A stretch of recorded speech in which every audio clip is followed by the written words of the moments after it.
Oh, bagus, bagus itu. Udah punya kain kafan belum?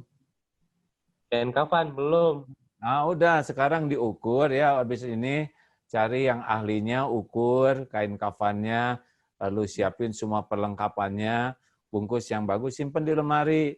Tidak ada yang lebih pahit dari berharapnya hati kepada Allah.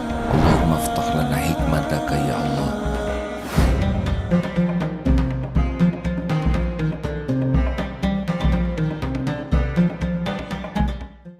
Dah, sekarang kita terusin ya. Jadi senang sekali itu kalau kita berbuat baik, kemudian mau ria, Allah mengingatkan. Itu nikmat itu. Karena ada orang yang hidupnya tuh pamer saja, segala dipamerin. Apapun dipamerin, beli ini dipamerin, dan itu khawatirnya mengedukasi orang jadi hedonisme, ya kan? Jadi padahal kan masyarakat yang ikut jadi subscribe atau apapun kan tentu saja rezekinya levelnya berbeda-beda. Nah, khawatirnya. Nah, sekarang apa yang paling penting nih sesudah diuji dengan banyak subscriber ini? Mau diapain itu sejumlah itu, An? Kalau saya itu malah terkadang benar kepikiran juga kalau saya tuh bilangnya semua itu titipan ya, Kang, benar-benar saya tuh nggak mau terbuai dengan apa yang namanya ini saya bilang dunia lah.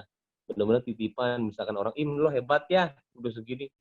Titipan itu cuma jadi kalau misalkan suatu saat kehilangan, saya tuh tidak merasa ngerengek-rengek karena saya tidak mau istilahnya, karena banyak ya waktu dulu juga papa saya bilang, untungnya saya dibekalin sama keluarga saya itu agama yang saya bilang apapun dilariin sama agama, walaupun saya dulu bandel banget, dan memang ternyata ketika saya harus berubah tidak dengan orang lain, harus dari diri sendiri.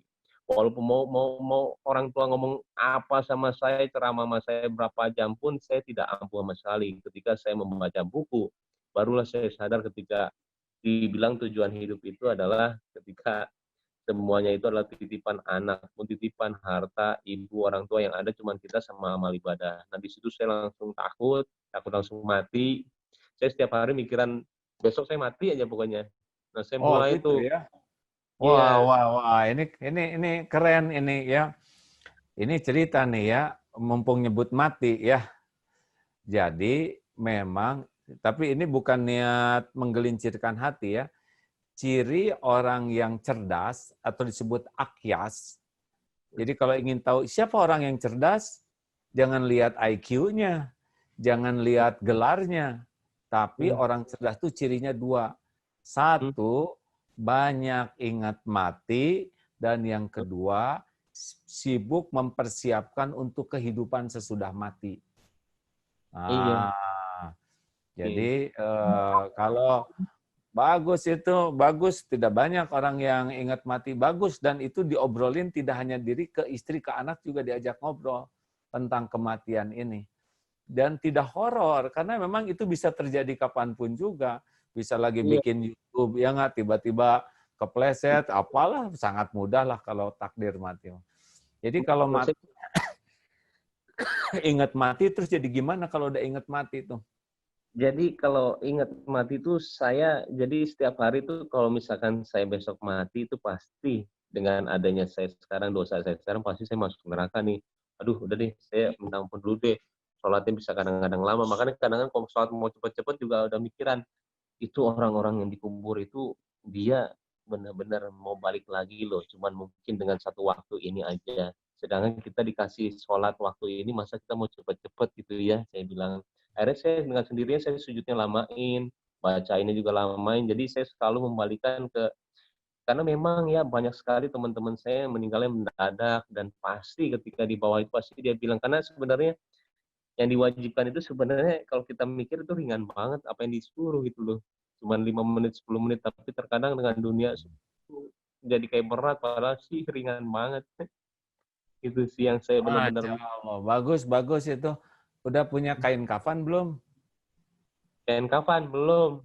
Nah, udah sekarang diukur ya, habis ini cari yang ahlinya, ukur kain kafannya, lalu siapin semua perlengkapannya, bungkus yang bagus, simpen di lemari. Kalau perlu batu nisannya juga ya, batu nisan kita beli, kasih nama, nggak usah dikasih tanggal, nanti horor ya. Nah, itu lumayan itu ya untuk membuat kita, oh cuman ini nih nanti yang saya bawa pulang. Ya nggak? Lihat batu nisan, oh, ini nanti kuburan saya tuh ini ya, cuman segini-gininya. Nah, itu pemunah kecintaan kepada dunia.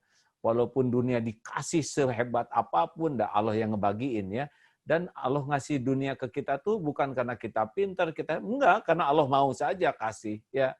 Kalau Allah mau bikin terkenal seseorang, bikin. Ada yang pengen terkenal habis-habisan, tapi nggak ada takdirnya, nggak jadi. Ada yang nggak sengaja, tiba-tiba terkenal saja ya. Dan kalau Allah mau ngambil popularitas, ambil. Nah, tapi senang sekali obrolan ini bahwa memang popularitas itu adalah ujian, dan ujian yang lebih berat. Dan ingat mati itu adalah nasihat yang paling top. Terus gimana dong? Persiapannya apa kalau memang ini hari-hari terakhir nih? Aduh. Loh, sama kan ada kemungkinan kita juga mati juga bisa jadi hari ini hari terakhir. Duh, bener. Saya tuh kemarin juga pas sudah selesai puasa juga mikirnya, ya Allah, saya bilang, kok cuman gini aja ya? Saya bilang seharusnya saya bisa tadarus ini, tiba-tiba bolong-bolong. Saya tuh kadang-kadang selesai puasa pas lebaran itu selalu nyesel. Saya bilang takutnya saya itu nggak dihapusin dosanya yang kemarin, karena menurut saya bulan suci itu benar-benar, kenapa 12 bulan itu Allah cuma bilang 1 bulan suci, pasti ada sesuatunya dari bulan suci itu yang kita harus maksimalin. Tapi ketika saya tahu ketika maksimal kita akan dihapuskan segala dosanya. Nah, takutnya saya kalau nggak maksimal tuh nggak dihapusin, dan saya terlalu banyak dosanya sih dari dulu sampai sekarang, makanya takut banget kalau udah bicara soal kematian. Apalagi kalau kita hari aja saya hampir telat subuh lagi, kayak pikiran takut, bener, semua itu kayak ketakutan semuanya yang ada, bener. Kalau saya ya. Jadi baguslah, sepanjang takut mati itu menjadi produktif tobat, menjadi produktif taat, menjadi produktif memberi manfaat, nah itu bagus. Tetapi kalau takut mati membuat kita kontraproduktif, sikapnya berarti salah. Jadi takut mati itu membuat kita menyiapkan diri dengan baik.